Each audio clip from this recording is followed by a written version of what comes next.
Wala kang matakbuhan. Iyak ako na iyak. Wala talaga daw siyang matakbuhan po mga kababayan. Sige lang, ang laban lang sa buhay, Nay. May paraan ng Diyos para ikaw ay maging maayos, okay? Huwag na umiyak, tama na, tama na. Luma kong damit. Kinuha kong damit ko doon. Kinuha mo yung damit mo? Naligo na ako doon sa simbahan. Sa simbahan ka na gabi-gabi natulog? Naligo. Buti nadaanan kita ngayon, hinahanap kita kahapon kung saan ka numeretso. Bigyan sana kita ng pangkain.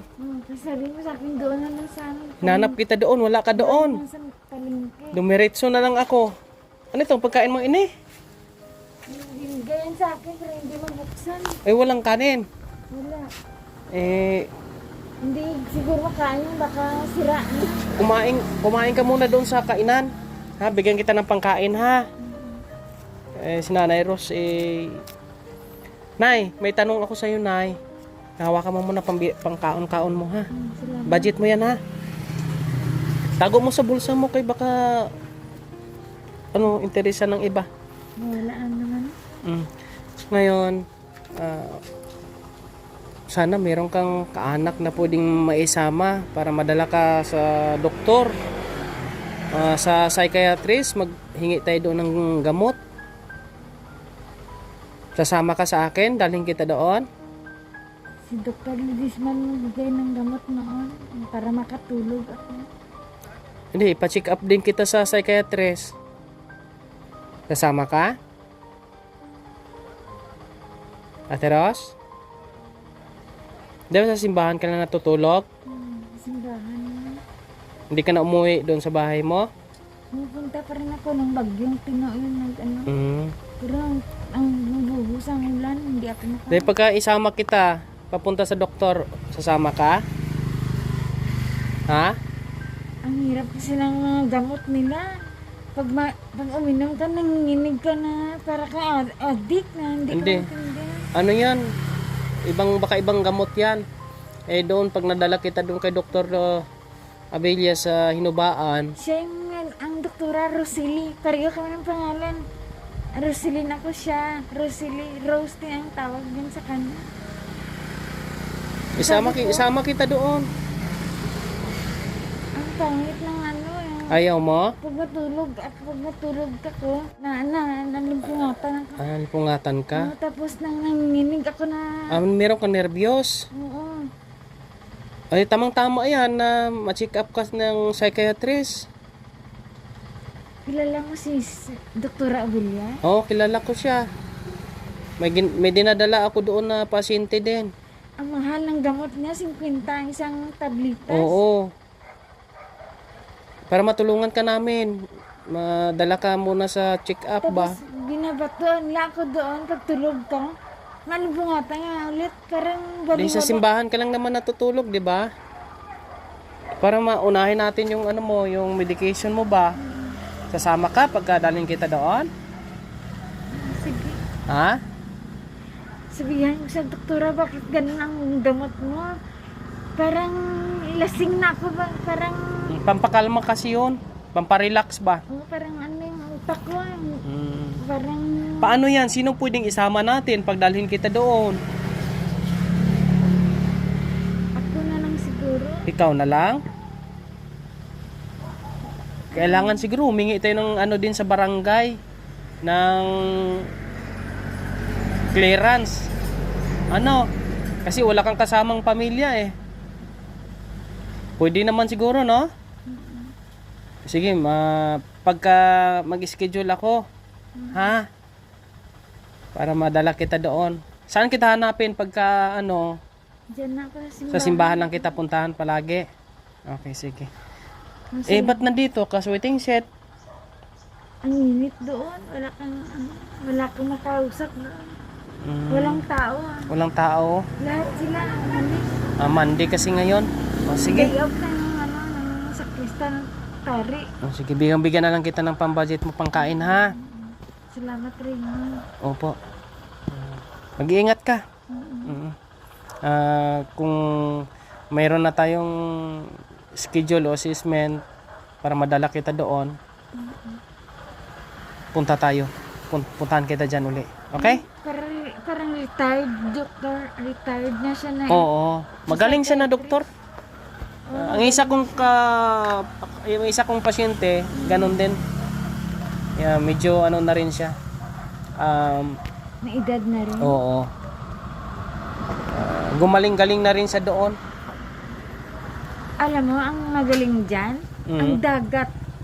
Maligo ka sa dagat? Yung nag-ano ako sa dagat, yung nagtatambay ako sa umaga.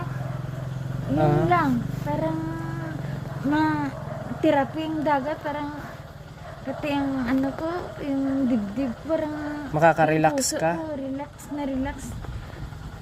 Parang hindi kailangan ng gamot. Parang pag mahidlad ako, inom na ako ng ang Lordipin. Kaya Meron siyang atorvastatin sa ano makabayan no, na may kakaibang naranasan si nanay. Na-stroke kasi ako. Na-stroke din siya. Tumba. Solo din siya sa buhay. As in siya na lang no sa buhay niya mga kabayan, kanyang anak. Ilang taon na yung anak mo, Nay? 2002 kasi pinanganak. 2002. Ay nasa 20 20 plus, no?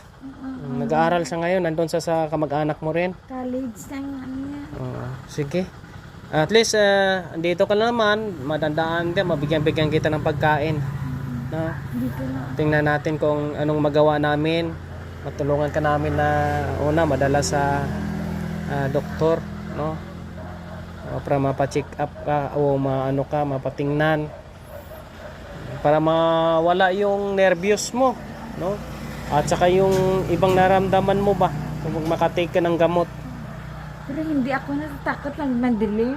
Hindi ka natatakot? Hindi, sa simbahan, ako lang mag-isa.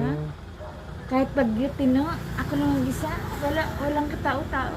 Brown out yan. Pag binigyan ka ng gamot ng doktor, kaya mong i-take na wala kang kasama, na walang mag-aalaga sa'yo na magpapainom. Ikaw lang mismo ang painom sa sarili mo, kaya mo? Oo, yun ang mahirap pag may ibang tao na pumasok sa simbahan, nakarigpin ka, hindi mo alam ka, tulog ka sa damot na yan.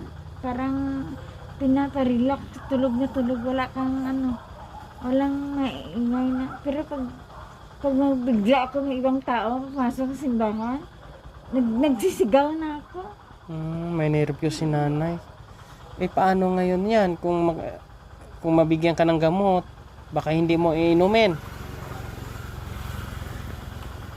Buti lang sana sa umaga na makainom ako pero tulog ka niya. Kailangan sana mayroong magagabay sa iyo, Nay. Oo, dapat. Kasi Mayroong magagabay, mayroong kang kasama o di kaya mayroong kang bahay na safe. safe mo na hindi ako pasukin ng mga No, na hindi ka mapasok or wala mag-istorbo sa iyo. Wala ka bang ibang kamag-anak na Maganda yan sa malayo na pwede mong puntahan? Wala? Doon sila sa malayo. Ano sila? Gusto ko sana yung paayos ang bahay tapos ilak ko tapos may radyo na ako na Yung maliit lang na radyo. yung music lang narinig ko. Paano kung makagawa ako ng paraan yung ilipat ka sa ibang lugar, magpagawa tayo kahit maliit na bahay lang, okay lang sa'yo? Ayoko iwanan ng bahay ni tatay. Kasi 1960 ko sa bahay. Hindi naman mawala yan kahit wala ka dyan.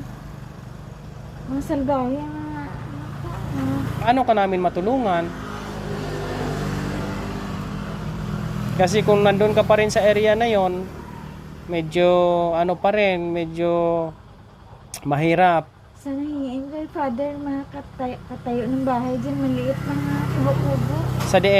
Sa may Malapit sa simbahan. Oh, para sige. makapagsimba ako. kausapin mo si Father. Kami magpagawa ng kubo mo.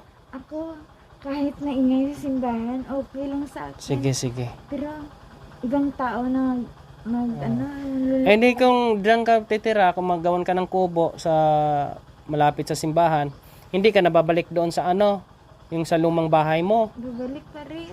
Bistahan. Bisita ka lang. Kung magkausap kayo ni Father, kausapin mo siya.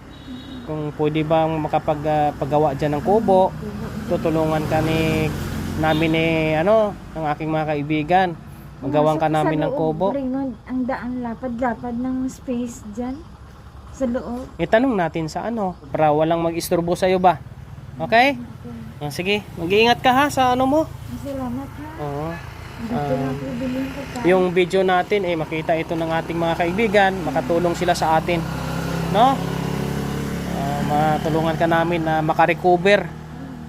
Si nanay, dati pong abroad sa Hong Kong po makabayan. Nagkaroon siya ng ganitong klaseng problema.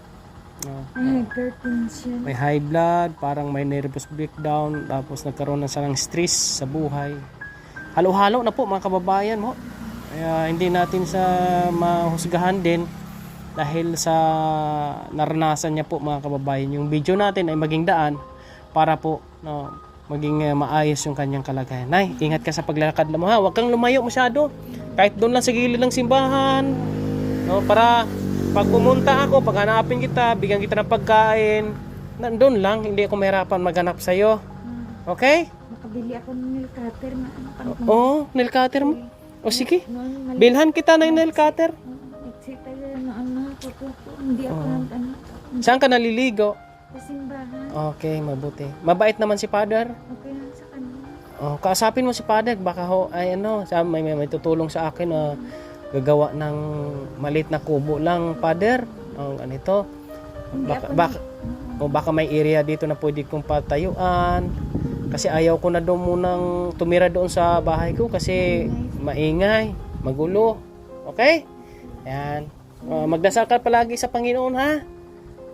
Anong gusto mong sabihin pala sa mga tagapanood natin? Maraming salamat sa tumutulong. Kasi wala akong matakbuhan. Iyak ako ng iyak. Maraming salamat sa inyo.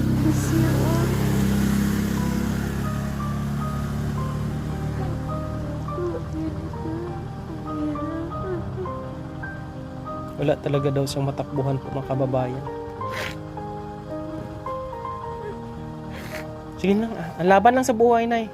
May paraan ng Diyos para ikaw ay maging maayos, okay? Huwag na umiyak, tama na. Sige, ingat ka ha. Salamat. Bili ka na ng pagkain mo. Kuha ka naman. Yung papaya dyan. Ay, ikaw. Yung kinain mo, papaya.